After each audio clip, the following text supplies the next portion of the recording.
Well, good morning, everyone, and welcome back to AJ117, Introduction to Terrorism and Homeland Security. My name is Tony Farrar, and of course, I am your instructor for this semester. So, this week's lecture is going to cover Chapter 10, where we are going to take a look at intelligence, terrorism, and the Constitution. And we're going to look specifically at the Bill of Rights, but even more specifically at the First, the Fourth, the Fifth, the Sixth, and the Eighth Amendments, and how they fit into this terrorism issue.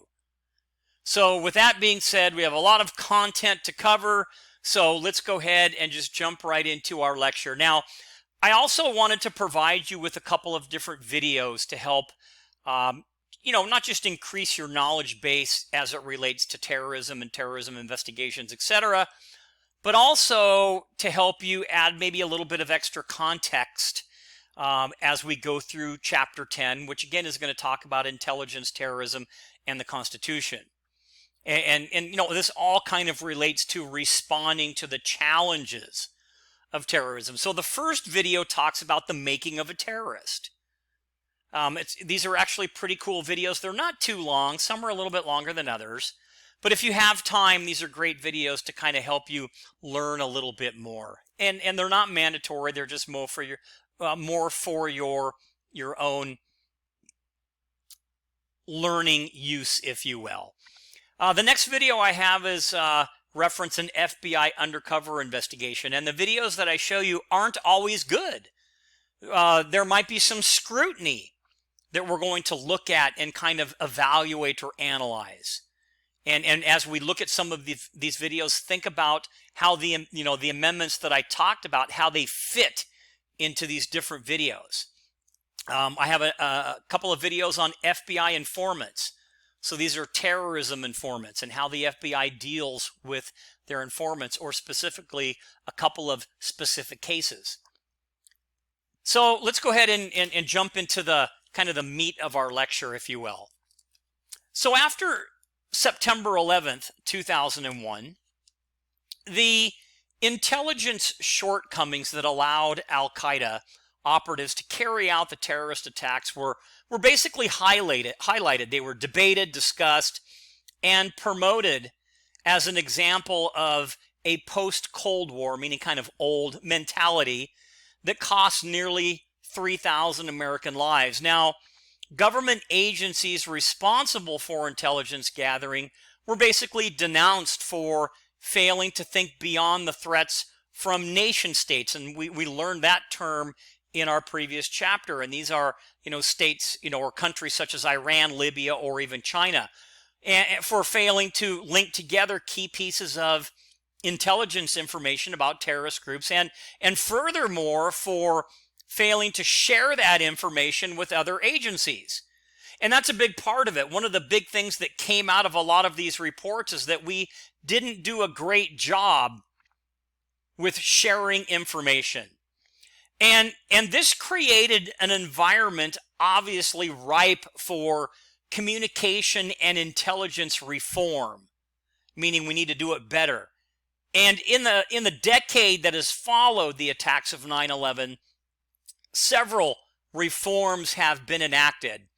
Now, with some of those reforms, some civil libertarians have raised alarms that the new and sweeping intelligence powers and swift changes to the culture of American law enforcement and intelligence agencies, particularly those that we'll read about in the USA Patriot Act, were pushed through opportunistically and very quickly at a time when the public was basically still dealing with the issues related to the attacks from 9/11, and honestly unlikely to fight anything that potentially could prevent future occurrences of terrorist activities here in the U.S.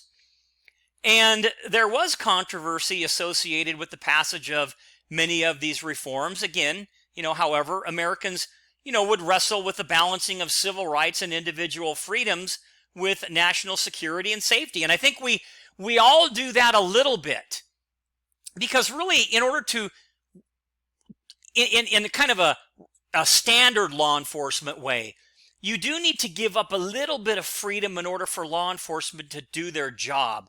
There can't be too many rules, if that kind of makes sense. But you still have to find that balance, right? And that's kind of what they're saying here. Now, increased and more coordinated intelligence efforts on the part of military, the police, and the national intelligence agencies, they do raise a host of questions related to the balance between liberty and public safety. So, for example, can there be Fourth Amendment guarantees related to the expectation of privacy when the government has a bunch of, tools, guarantees, related to the expectation of privacy when the government, again, has a host of tools at its disposal for large-scale data exploration?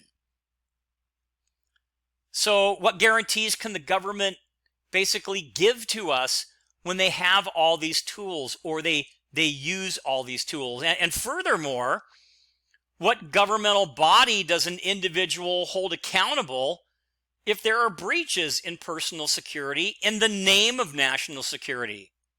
And where is that bright line? Remember, we talked about blurred lines, but where's the bright line between intelligence agencies and police departments?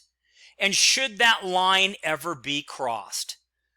So again, we're going to look at the First Amendment, the Fourth Amendment, the Fifth Amendment, the Sixth Amendment, and the Eighth Amendment as how they apply to these challenges of terrorism. And you can take this picture, for example. When you look here at Lady Justice, what do you see? Well, the first thing that kind of pops out, right, would be, she has the sword in her hand, so that's the justice part, meaning that she can administer the justice. But you also have the scales, right? The balanced scales, the symbol of balanced justice, equal justice, which is the way that it's supposed to be. But you also notice, if you looked a little closer, that she is in fact blindfolded. And blind justice basically means it's fair, it's even. It's not manipulated, coerced, etc. So that's kind of, Lady Justice. So this is our goal, if you will, this picture, when it comes to responding to the challenges of terrorism and using some of these tools, like the Patriot Act that we're going to talk about in a few minutes. All right, along with what I've just talked about, I wanted to quickly throw in just some information regarding a survey that was completed by the Pew Research Center. And I have a couple of different slides to show you that talk about balancing civil liberties and security. And the first one is, basically says, what concerns you more about the government's anti-terrorism programs?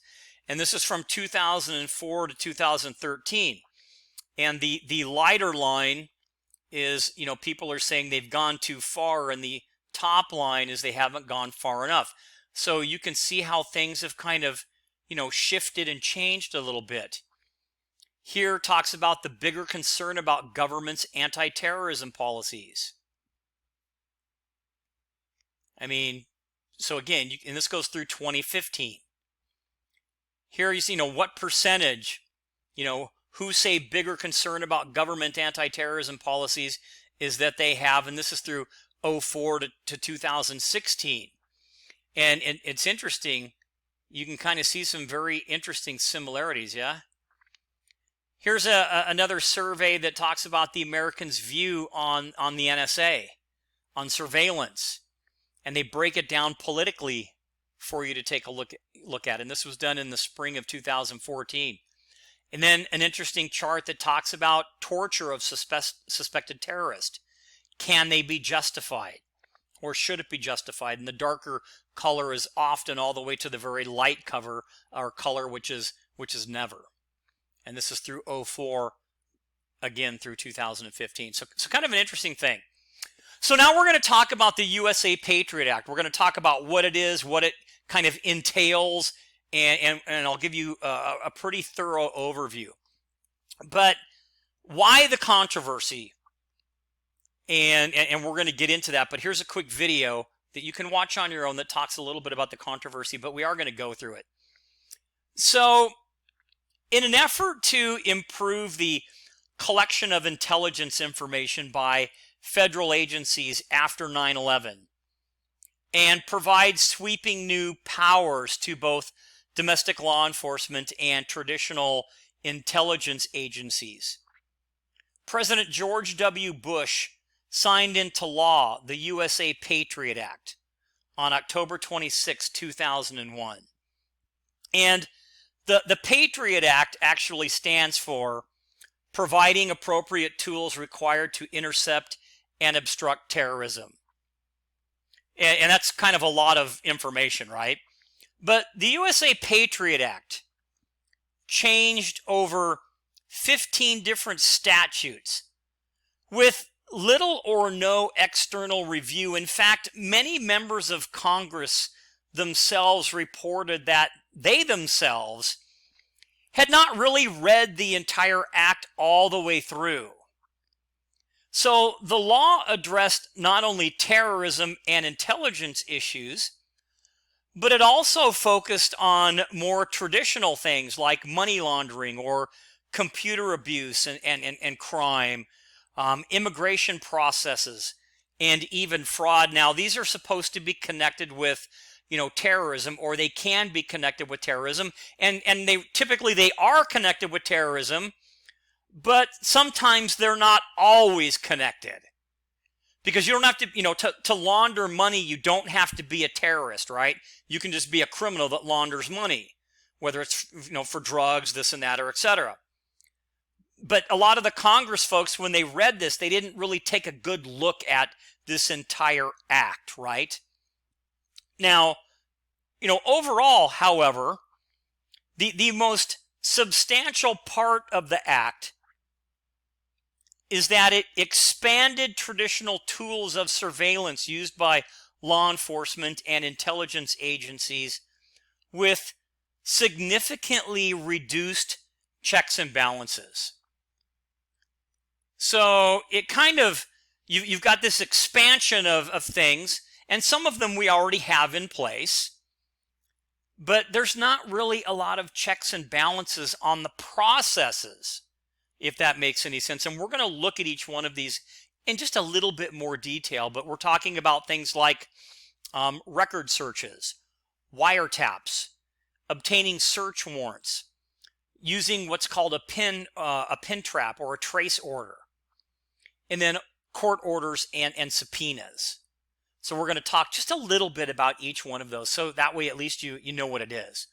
So first would be records searches.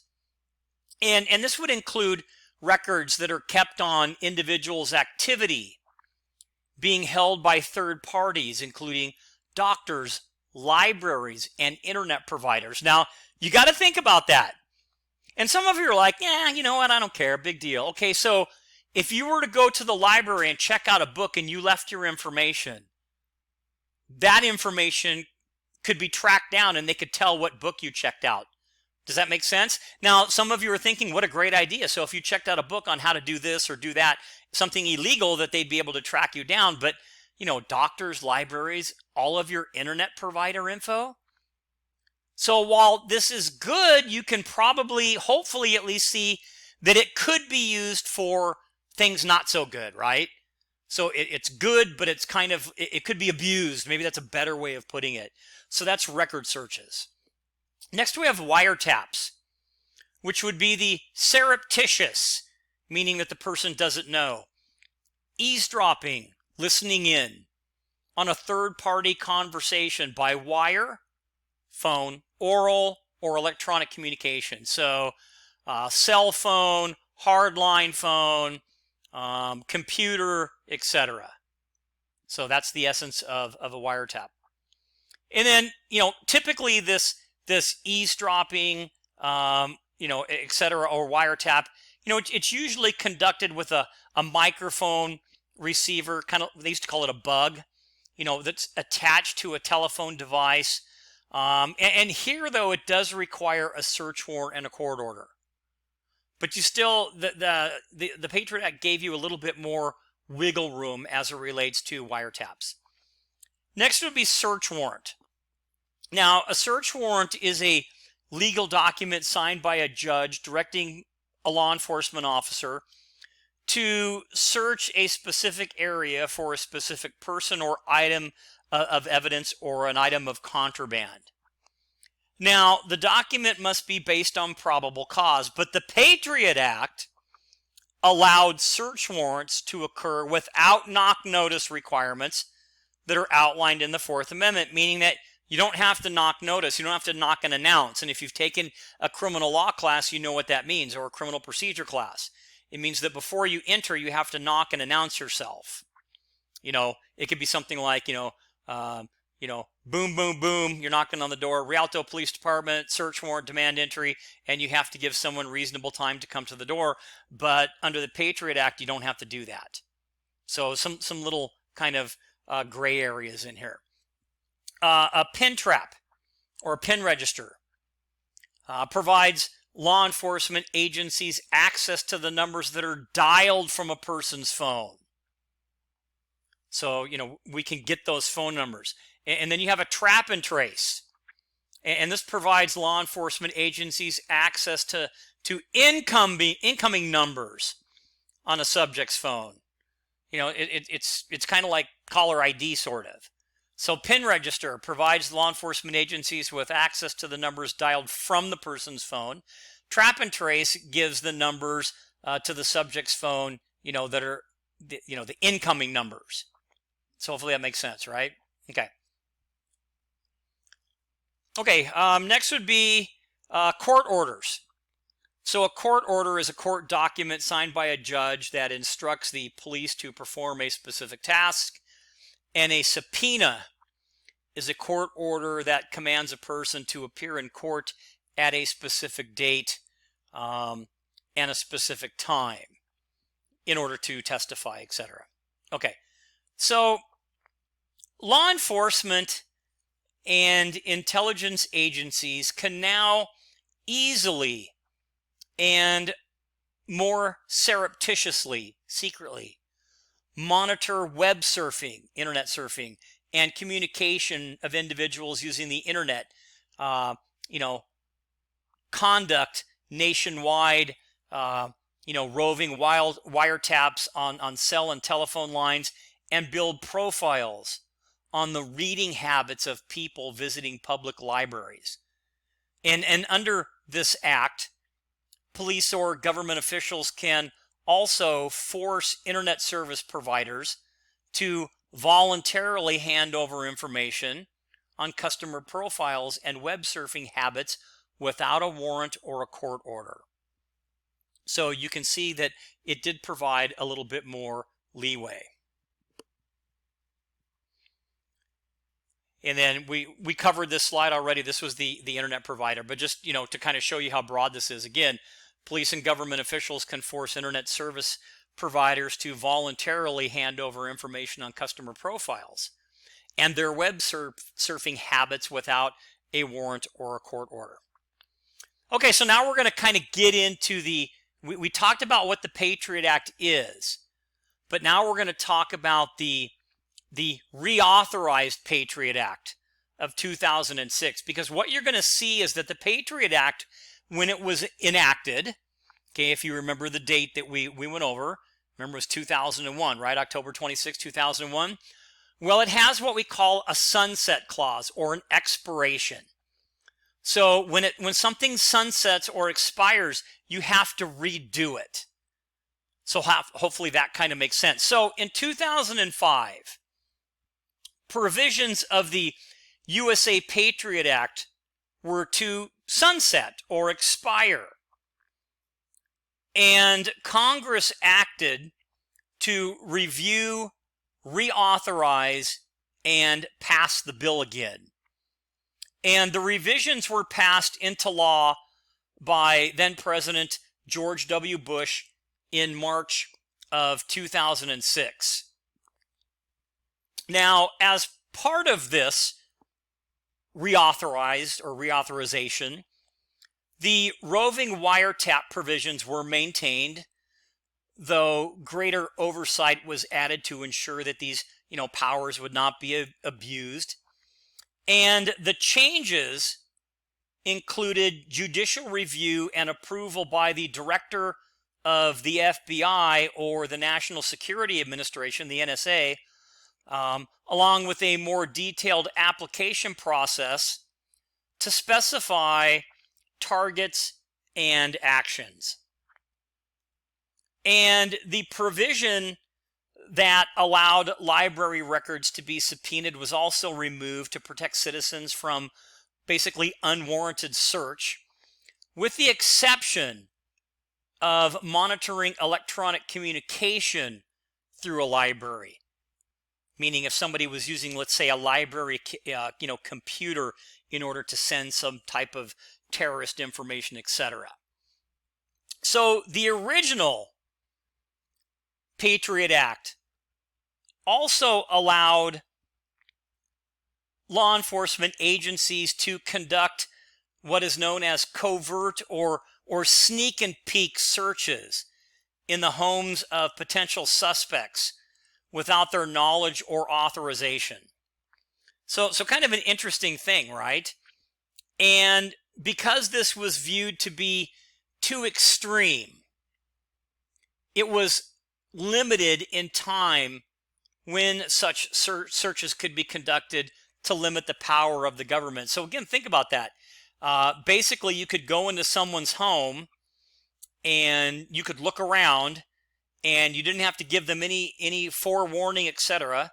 And you could even force your way into the house, look for kind of like what you wanted to help implicate them in what you thought they were guilty of, and then leave. And they didn't know that. Now, you had to tell them, later, but it is kind of different, right, when you think about that.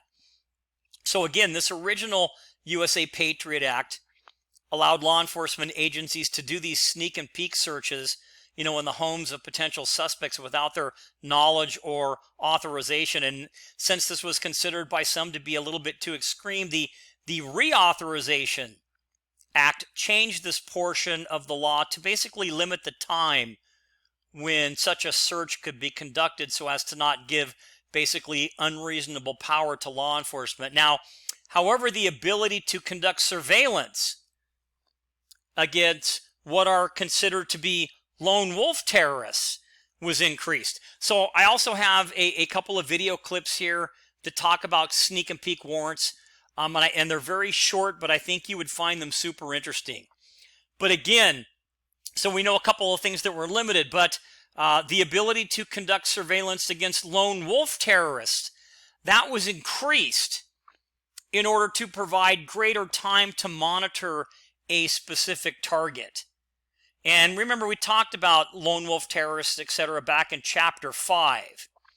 But these individuals are tough to follow because they don't basically report to anyone. Remember, they're on their own. That's why they call them lone wolf terrorists, and therefore they're harder to track and to get information on. So, giving law enforcement a little bit extra leeway was good. And along with the lone wolf terrorism, the actual definition of terrorism was expanded to include 3 new things, if you will. 1, receiving military-type training from a foreign terrorist organization. So now this expanded the definition of terrorism. Number 2, engaging in narco-terrorism. Remember, that's a form of financing that terrorists will use. And then 3, criminalizing the act of planning a terror attack against a mass transit system. So these are 3 new things that have basically been expanded as a result of the reauthorization in 2006. Okay, so now remember, we're going to go another few years.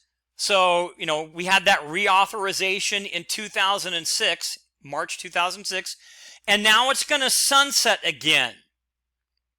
So now we're going to look at the reauthorized Patriot Act in 2011.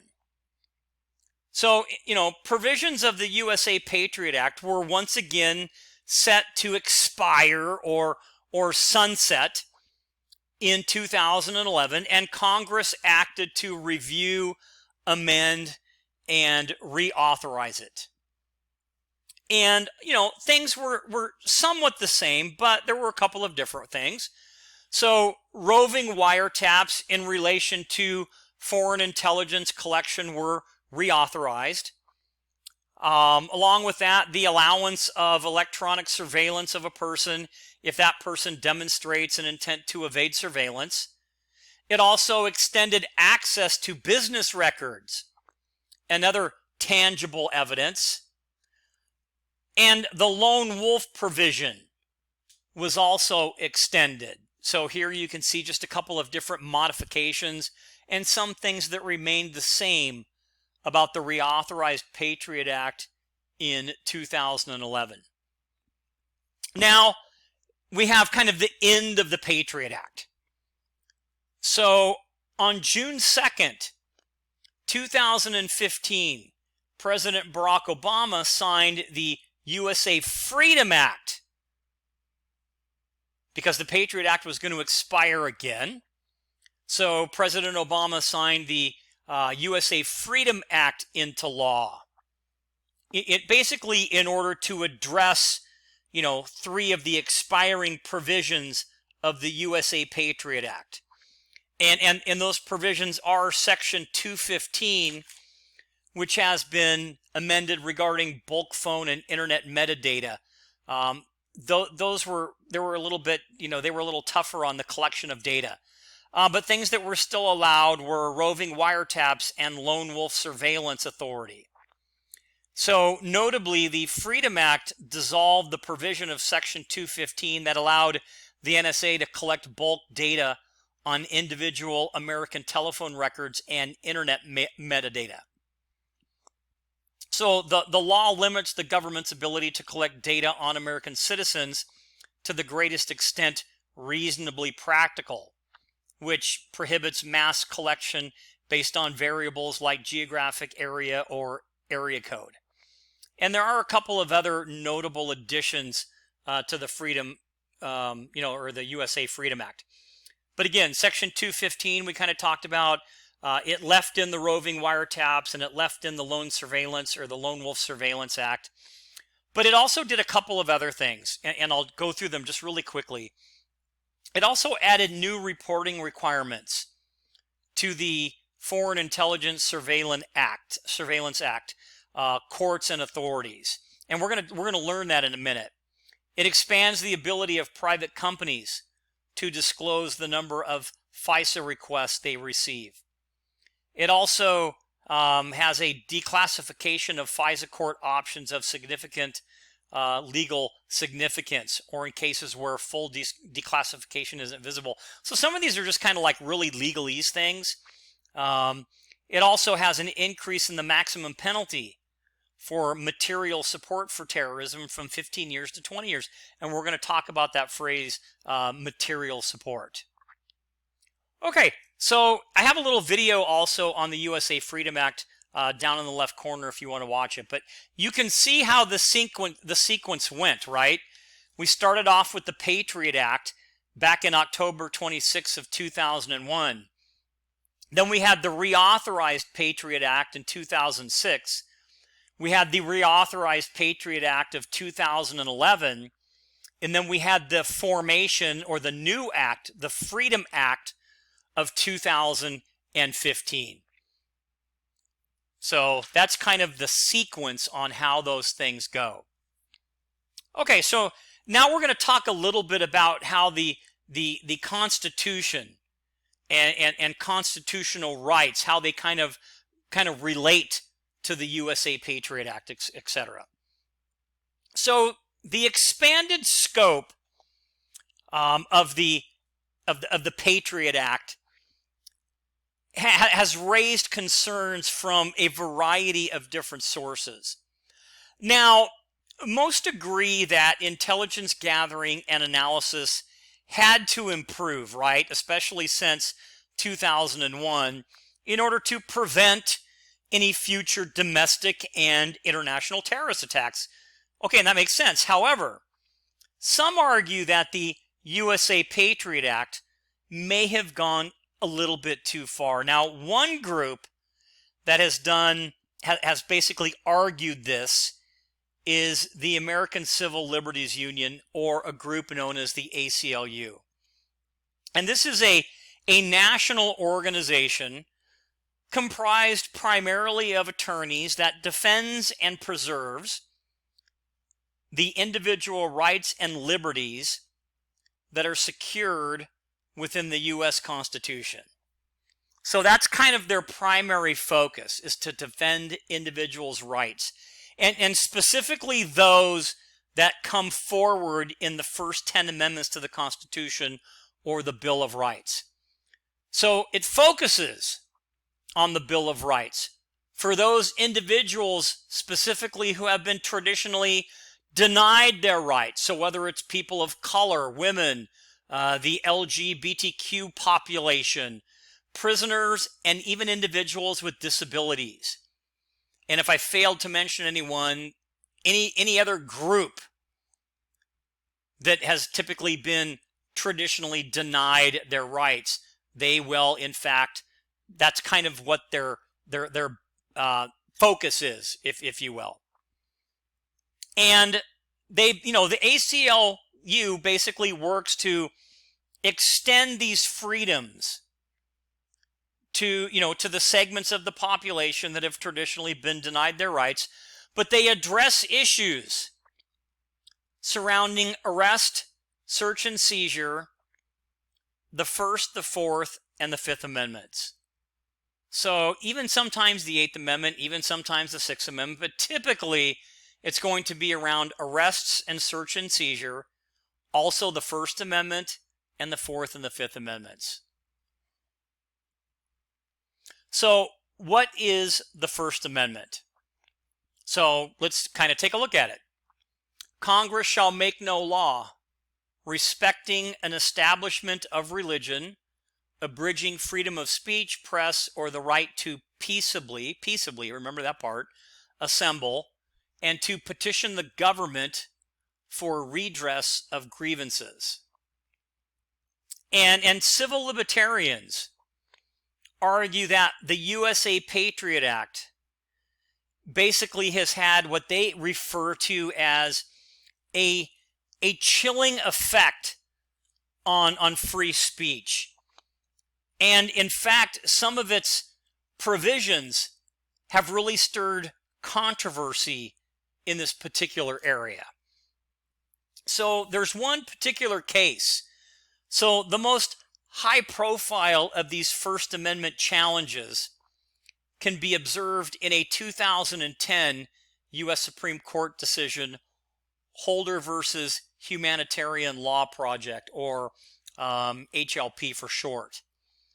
And in this case, the government asserted that members of a charity group, the Humanitarian Law Project, were in violation of the Material Support Clause of the USA Patriot Act. And formal charges were basically brought against this group.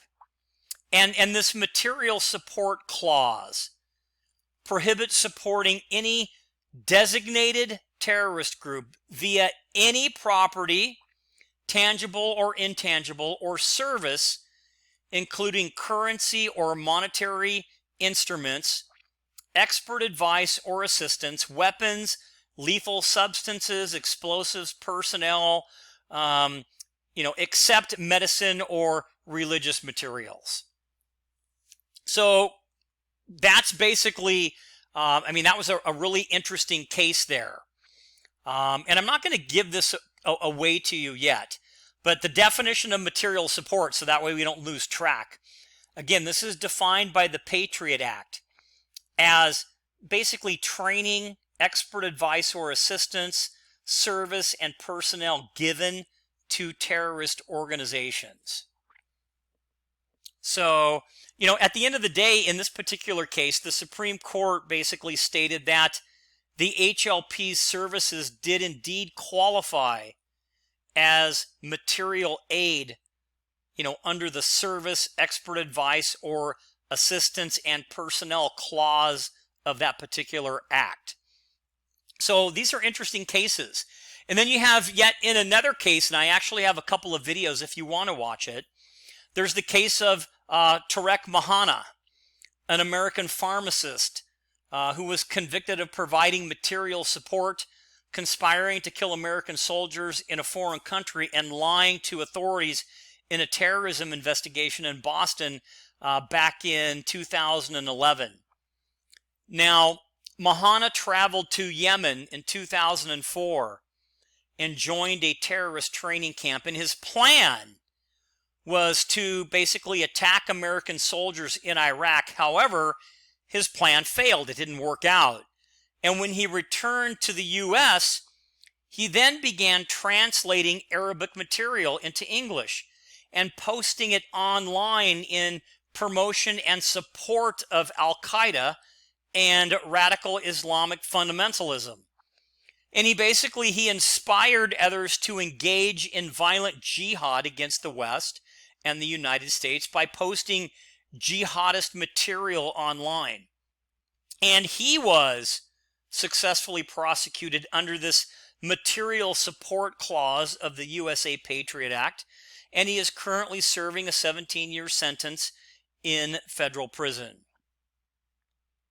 So, unconvincingly in this case, the ACLU argued that anyone researching and or translating controversial material could be prosecuted, seriously compromising the freedoms established under the First Amendment. Well, the appellate courts here disagreed, indicating that Mahana went well beyond the scope of just translating documents. He did indeed go down that treacherous path that not only provided material support to Al-Qaeda, but also jeopardized the safety and security of American soldiers. So a lot of aspects, if you will, to the Patriot Act. And again, some of them are very appealing, and you're probably saying, hey, these are great things for the fight against terrorism. But then where do we draw the line on some of this, right? So as we kind of continue on, the freedom of religion clause within the First Amendment has also been tested under the USA Patriot Act. The ACLU asserts that the government's use of religious profiling to target Muslims for investigations infringes on their right to freedom of religion. So, we've got this also falling under the First Amendment. So now let's look a little bit at the Fourth Amendment.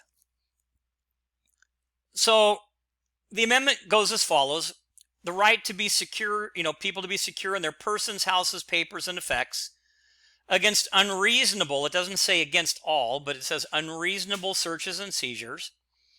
And no warrant shall issue, meaning you can't get a warrant, but upon probable cause, supported by oath or affirmation, which means facts, and particularly describing the place to be searched and the person, things to be seized.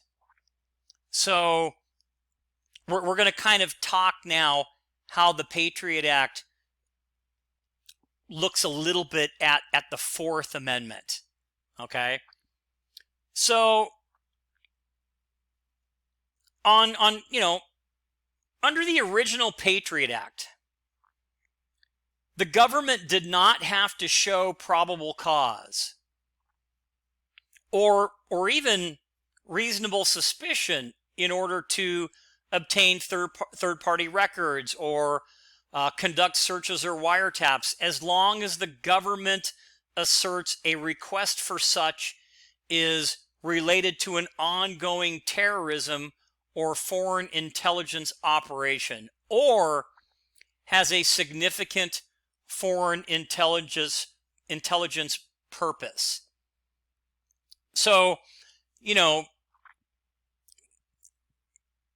well, let's look at how things change. Let's hold that discussion for just a second. Now, so under the Fourth Amendment, because that's kind of where we're at, we're going to now kind of look at something that's called the Foreign Intelligence Surveillance Act of 1978.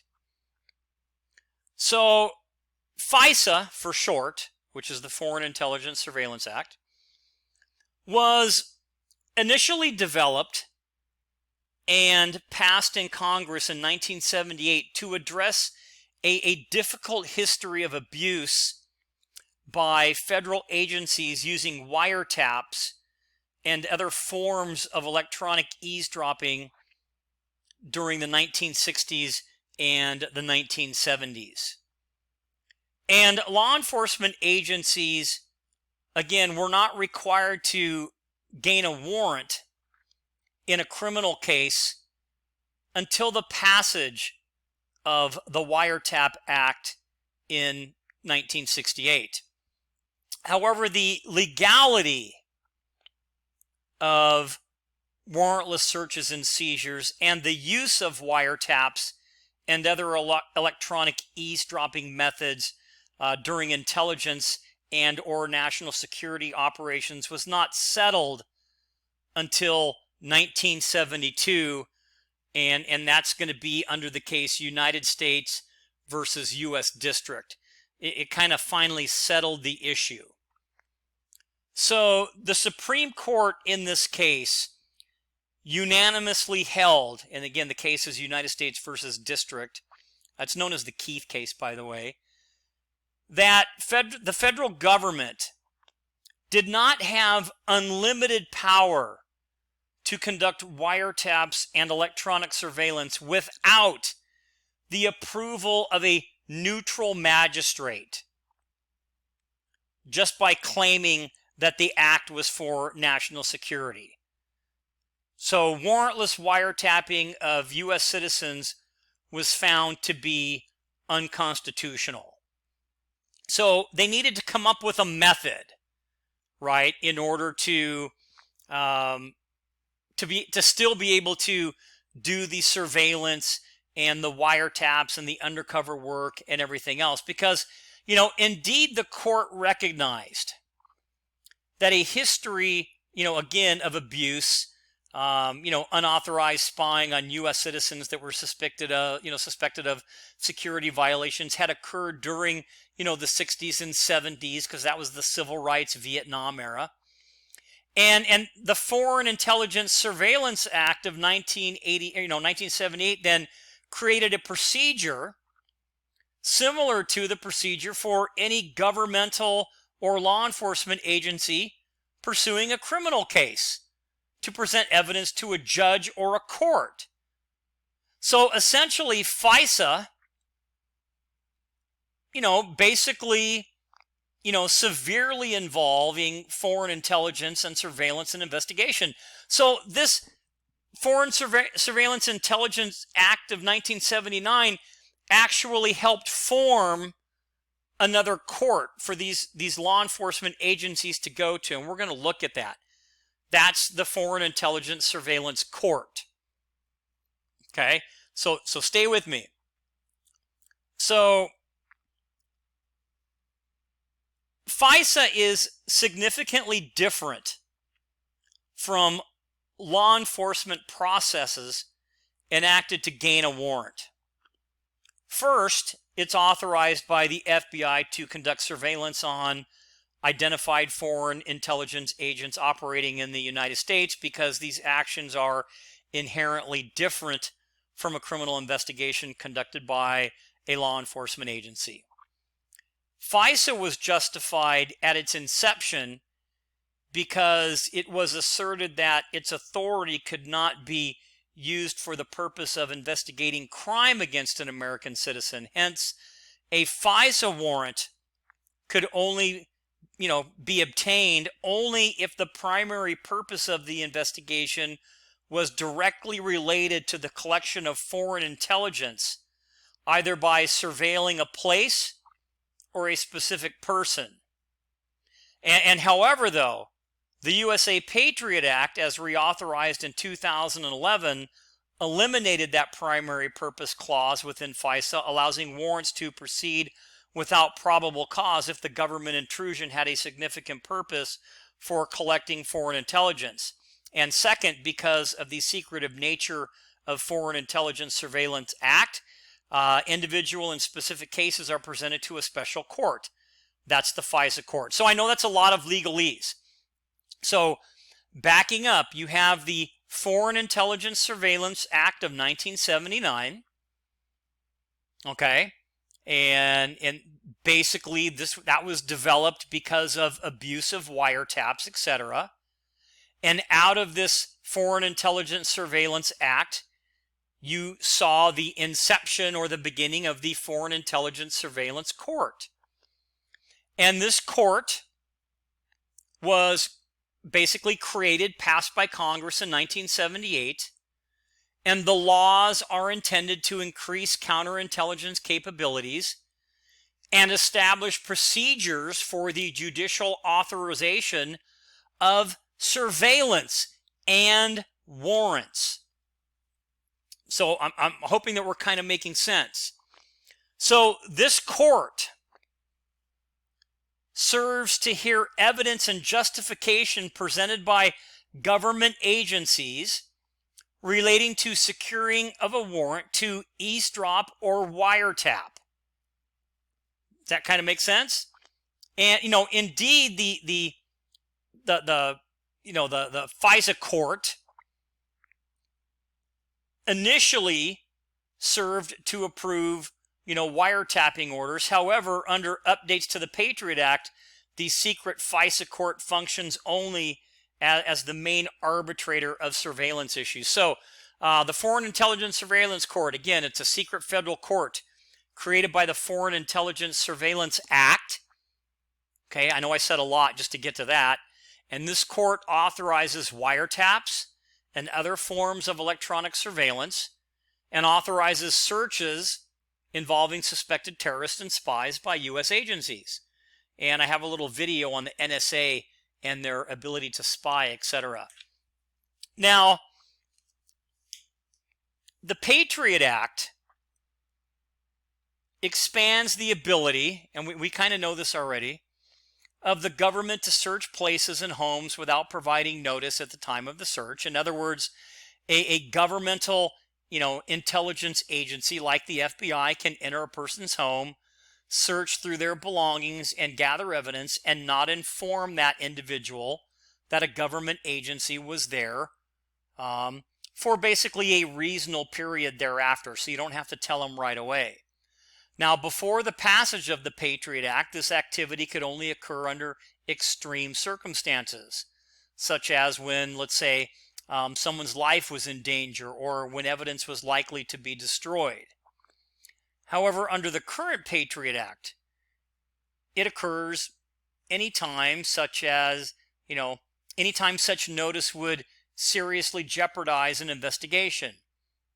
Now, one specific case, the provision of the USA Patriot Act, was tested in the case of Brandon Mayfield, a Portland, Oregon attorney who had converted to Islam in the late 1980s after meeting his future wife, who was basically a practicing Muslim.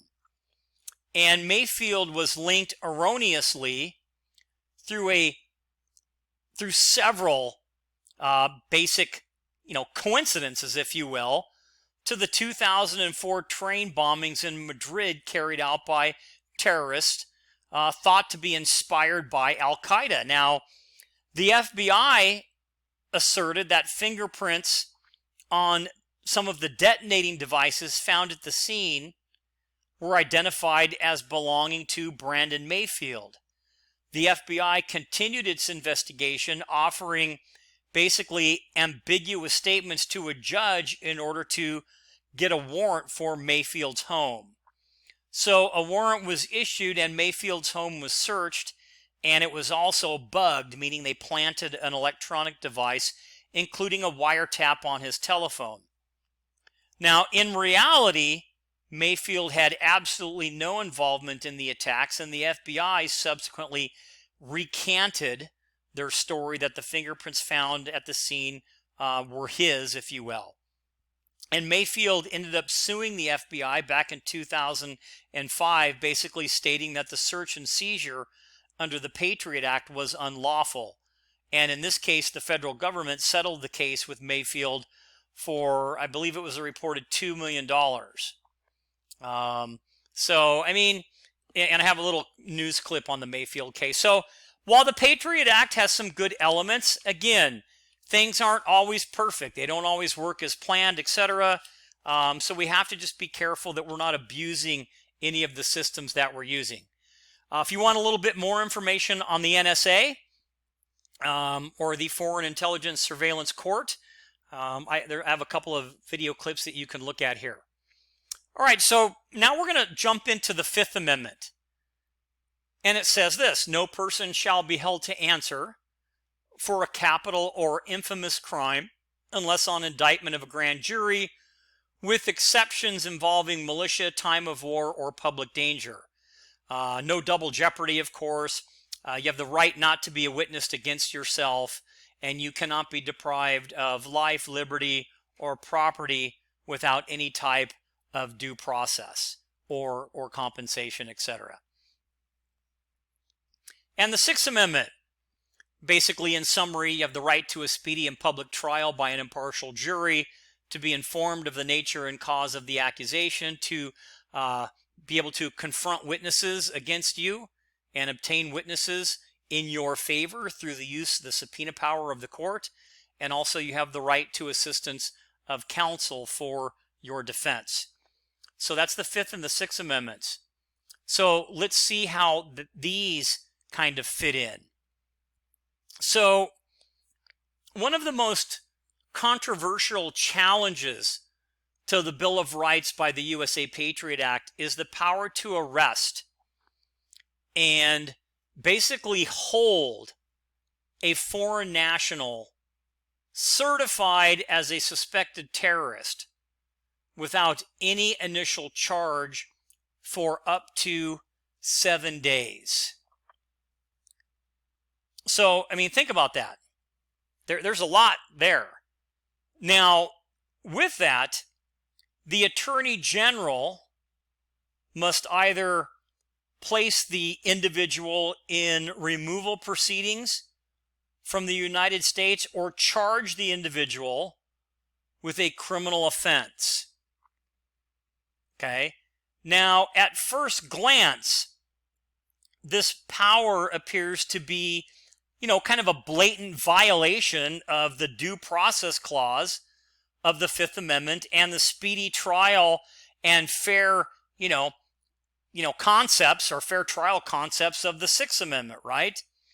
Now, the government here only has to show reasonable grounds to believe that a foreign national has committed any of a wide range of violations related specifically to terrorism, or is engaged in any other activity that endangers the national security of the United States. Now this practice isn't really used that much, and it's basically specifically aimed at those highly suspected foreign nationals that pose an immediate threat to national security of the United States. And moreover, the clause has not been tested at the Supreme Court level for foreign nationals residing in the United States. But similar activities relating to the detention of foreign nationals from foreign lands have been the subject of a lot of controversy. So again, you can see how some of these aspects kind of bleed into the different amendments. And one we're going to look at now is a term called extraordinary rendition. So this is an interesting practice. The practice known as extraordinary rendition was started after 9/11 by the Central Intelligence Agency. That would be the CIA. And it involves the detention and interrogation of foreign suspects without bringing them to the U.S. And you're probably going, well, that seems kind of weird. Why would we do that? Well, let's look. So the program allows the CIA to essentially apprehend and interrogate individuals from one country and place them into a jail or prison in another country without ever charging them with a crime in the U.S. So the extrajudicial transfer of these terrorism suspects became infamous when it became widely known that they were often tortured in these host countries, because the laws are different in other countries, right? Some other countries, torture is okay. So we can't do it here in the U.S., so we can take them there. Now, of course, you have to think about that. Is it necessary sometimes? Maybe it is. But are we bleeding into some of those amendments, right? So this is the interesting part of the discussion that we're having. So let's kind of keep on with this particular subjects. So individuals under the extraordinary rendition program were not labeled as an enemy combatant, which can be discussed, which we're going to talk about later.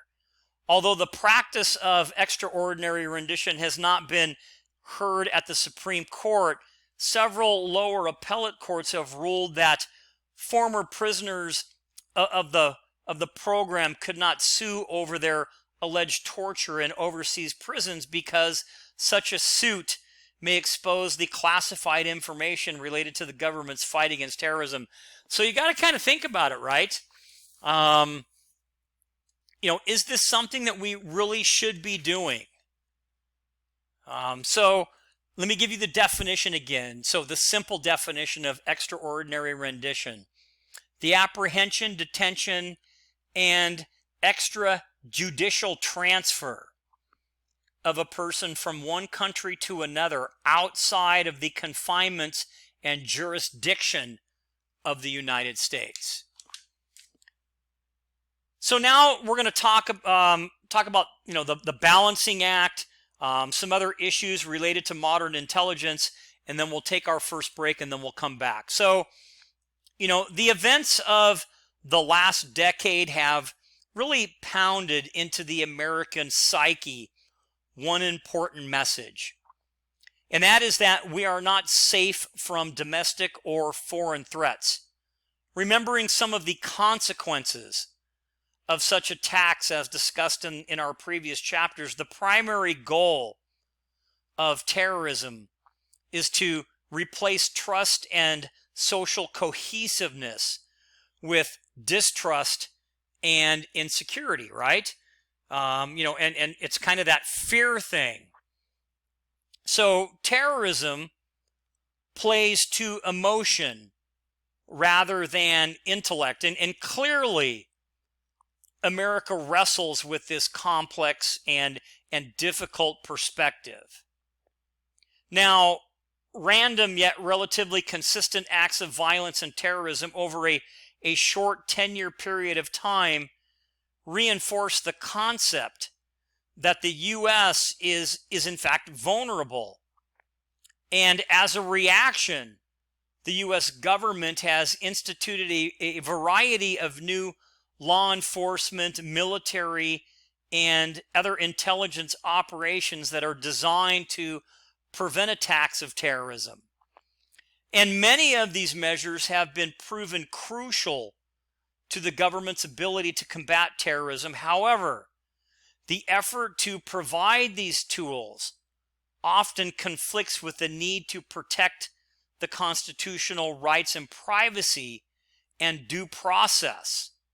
So in essence, to ensure and secure not only our physical homeland, but our way of life. And again, this is an important balance to keep in mind while we move forward and we look at some of these things that we're going to look at. So, and actually I think we're just about at the 60-minute mark.